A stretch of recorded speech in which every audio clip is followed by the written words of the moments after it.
Bonjour à tous, je m'appelle Nicolas Saucé et je viens vous parler de maths. Ce qui rend les maths si spéciales, c'est leur abstraction.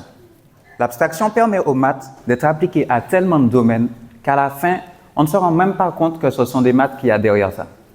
Je vais vous donner un exemple que vous utilisez tous les jours sans même comprendre comment ça marche.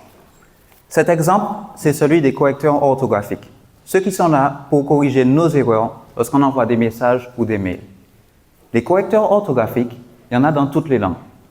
Pour fonctionner, ils ont besoin de deux choses, d'un alphabet et d'un ensemble de mots corrects qui sont les mots qu'on va échanger.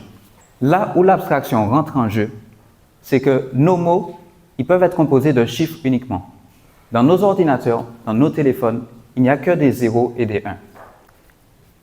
Ça a deux avantages. D'une part, on peut faire des maths avec, et d'autre part, si nos mots ne sont composés que de deux lettres, il y a moins d'erreurs à corriger, donc c'est plus facile de corriger les erreurs. Grâce à l'abstraction, on peut appliquer la correction d'erreurs à beaucoup de domaines. Tout ce qui va utiliser du stockage de données ou de la transmission de données va utiliser de la correction d'erreurs. Donc ça va du stockage sur le disque dur aux plateformes de streaming.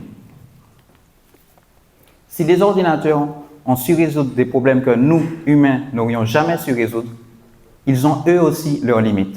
Les ordinateurs ne savent pas traiter certains problèmes dans des temps raisonnables.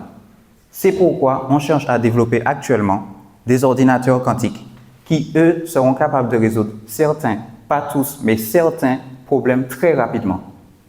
Le prix à payer, la contrepartie, c'est que les ordinateurs quantiques ne fournissent pas des résultats à 100% fiables. Ils fournissent des résultats probabilistes. Et c'est important à garder à l'esprit car les ordinateurs quantiques sont très sensibles au bruit. La moindre vibration, le moindre changement de température peut provoquer des erreurs. Mon travail en tant que chercheur est de concevoir et d'étudier des correcteurs orthographiques pour ordinateurs quantiques.